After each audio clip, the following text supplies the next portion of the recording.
जय हिंद दोस्तों। आज हम देखने वाले हैं सामान्य ज्ञान के ऐसे प्रश्नों को जो आने वाले सभी प्रतियोगी परीक्षाओं के लिए काफ़ी महत्वपूर्ण है। तो वीडियो में अंत तक जरूर बने रहें। तो आपका पहला सवाल कह रहा है कि जम्मू कश्मीर में उरी बांध, यहाँ पे मिस्टेक से पूरी लिखा गया है तो यहाँ पर उरी हो जाएगा, यानी उरी बांध। तो जम्मू कश्मीर में जो उरी बांध है वह किस नदी पर स्थित है? तो जम्मू कश्मीर में जो उरी बांध है वह झेलम नदी पर स्थित है। तो इसका जो राइट आंसर हो जाएगा सी हो जाएगा। तो जम्मू कश्मीर में उरी बांध झेलम नदी पर स्थित है। तो अगला सवाल कह रहा है कि निम्नलिखित में से किस शहर से होकर नेत्रावती नदी बहती है? तो किस शहर से होकर नेत्रावती नदी बहती है? तो इसका जो राइट आंसर हो जाएगा वह डी हो जाएगा, यानी कि मंगलुरु। तो नेत्रावती नदी मंगलुरु शहर से होकर के बहती है, यानी इसका जो राइट आंसर है वह डी हो जाएगा। तो अगला सवाल कह रहा है कि दामोदर नदी का उद्गम निम्नलिखित में से किस स्थान से होता है? तो दामोदर नदी का जो उद्गम है वह छोटा नागपुर से होता है, यानी इसका जो राइट आंसर हो जाएगा ए हो जाएगा। तो दामोदर नदी का उद्गम कहाँ से होता है? छोटा नागपुर से होता है, यानी राइट आंसर ए हो जाएगा। तो अगला सवाल कह रहा है कि इनमें से कौन सी नदी दक्षिण भारत की गंगा भी कही जाती है? तो दक्षिण भारत की गंगा कही जाने वाली नदी कौन सी है? तो इसका जो राइट आंसर हो जाएगा गोदावरी, यानी कि बी। तो दक्षिण भारत की गंगा कही जाने वाली नदी गोदावरी है, यानी राइट आंसर बी। यह भी जो क्वेश्चन है काफ़ी इंपॉर्टेंट क्वेश्चन है। तो अगला सवाल कह रहा है कि वायुमंडलीय दाब मापने की पैमाना क्या कहलाता है? तो वायुमंडलीय दाब जो मापने की पैमाना है वह क्या कहलाता है? तो बैरोमीटर। इसका जो राइट आंसर हो जाएगा सी, बैरोमीटर। दोस्तों, यदि आप किसी भी प्रतियोगी परीक्षाओं की तैयारी कर रहे हैं तो चैनल को सब्सक्राइब करके बेल नोटिफिकेशन को ऑल पर अवश्य रखें। तो अगला सवाल कह रहा है कि मसाले का बगीचा किस राज्य को कहा जाता है? तो मसाले का जो बगीचा है वह किस राज्य को कहते हैं? तो इसका जो राइट आंसर हो जाएगा वह सी हो जाएगा, यानी केरल। तो मसाले का बगीचा केरल राज्य को कहते हैं, यानी कि राइट आंसर सी हो जाएगा। तो अगला सवाल कह रहा है कि हीराकुंड जल विद्युत परियोजना किस नदी पर स्थित है? तो हीराकुंड जल विद्युत परियोजना किस नदी पर स्थित है? तो इसका जो राइट आंसर हो जाएगा, यानी कि 7 नंबर क्वेश्चन का जो राइट आंसर है वह महानदी है, यानी हीराकुंड जल विद्युत परियोजना वह महानदी पर स्थित है, यानी राइट आंसर ए हो जाएगा। तो अगला सवाल कह रहा है 8 नंबर कि फिरोज शाह कोटला क्रिकेट स्टेडियम कहाँ पर स्थित है? तो फिरोज शाह कोटला क्रिकेट स्टेडियम कहाँ स्थित है? तो इसका जो राइट आंसर हो जाएगा नई दिल्ली, यानी कि बी। तो फिरोज शाह कोटला क्रिकेट स्टेडियम आपको नई दिल्ली में देखने को मिलेगा, यानी राइट आंसर बी हो जाएगा। तो अगला सवाल कह रहा है कि नागालैंड का जो मुख्य भाषा है वह कौन सी है? तो नागालैंड का जो मुख्य भाषा है वह अंग्रेजी है, ज़्यादातर लोगों को पता भी होंगे, यानी राइट आंसर ये हो जाएगा। तो नागालैंड में अंग्रेजी ज़्यादातर बोले जाते हैं वहाँ पे, तो राइट आंसर ए हो जाएगा। तो अगला सवाल कह रहा है कि जालियांवाला बाग हत्याकांड कब हुआ था? तो जालियांवाला बाग हत्याकांड कब हुआ था?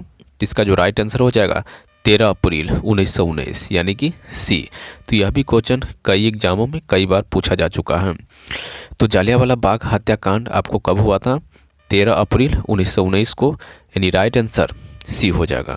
दोस्तों, वीडियो को अभी तक लाइक नहीं किए हैं तो एक लाइक जरूर कर दें और चैनल को सब्सक्राइब करके बेल नोटिफिकेशन को ऑल पर अवश्य रखें। तो अगला सवाल कर रहा है कि बूंदी का किला कहाँ स्थित है? तो बूंदी का जो किला है वह कहाँ स्थित है? तो इसका जो राइट आंसर हो जाएगा वह बूंदी हो जाएगा, यानी कि ए। तो बूंदी का किला बूंदी में ही स्थित है, यानी राइट आंसर ए हो जाएगा। अगला सवाल कह रहा है कि ढाई दिन का झोपड़ा कहाँ स्थित है? यह भी क्वेश्चन काफ़ी इंपॉर्टेंट है और कई एग्जामों में पूछा भी गया है। तो 2.5 दिन का झोपड़ा कहाँ स्थित है? तो इसका जो राइट आंसर हो जाएगा वह अजमेर हो जाएगा, यानी कि बी। तो ढाई दिन का जो झोपड़ा है वह अजमेर में स्थित है, यानी राइट आंसर बी हो जाएगा। अगला सवाल कर रहा है कि अजंता की गुफाएं कहाँ स्थित है? तो अजंता की जो गुफाएं है वह कहाँ स्थित है?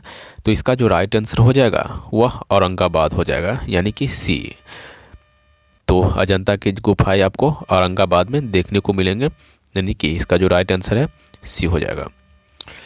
तो अगला सवाल कर रहा है कि शालीमार बाग कहाँ स्थित है। तो शालीमार बाग जो है वह कहाँ स्थित है, इसका जो राइट आंसर हो जाएगा श्रीनगर, यानी कि ए।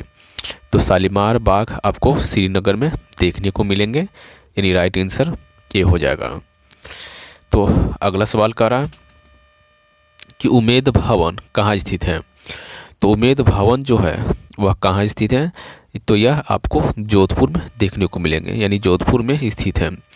तो उमेद भवन आपको जोधपुर में देखने को मिलेंगे, यानी राइट आंसर बी हो जाएगा। दोस्तों जीके के ऐसे ही वीडियो को देखने के लिए चैनल को सब्सक्राइब करके बेल नोटिफिकेशन को ऑल पर अवश्य रखें। तो अगला सवाल कर रहा है कि फतह सागर कहाँ स्थित है। तो फतह सागर कहाँ स्थित है, तो इसका जो राइट आंसर हो जाएगा सी हो जाएगा उदयपुर। तो फतह सागर कहाँ स्थित है, तो यह आपको उदयपुर में स्थित है, यानी कि राइट आंसर सी हो जाएगा। तो अगला सवाल कर रहा है कि पिछोला झील कहाँ स्थित है, तो इसका जो राइट आंसर हो जाएगा वह उदयपुर हो जाएगा, यानी कि ए। तो पिछोला झील कहाँ पर स्थित है, तो यह उदयपुर में स्थित है, इसलिए इसका राइट आंसर ए हो जाएगा। तो आपका अगला सवाल कर रहा है कि तुगलकाबाद कहाँ स्थित है। तो तुगलकाबाद कहाँ स्थित है, तो इसका जो राइट आंसर हो जाएगा वह बी हो जाएगा। तुगलकाबाद आपको दिल्ली में स्थित है, यानी राइट आंसर बी हो जाएगा। तो अगला सवाल कर रहा है कि कन्हेरी की गुफाएं कहाँ स्थित है। तो कन्हेरी की जो गुफाएं हैं वह कहाँ स्थित है, तो इसका जो राइट आंसर है आपको बताना है कमेंट बॉक्स में, यानी कि इस चारों ऑप्शन में से कौन ऑप्शन सही होगा उसे कमेंट बॉक्स में बताना है।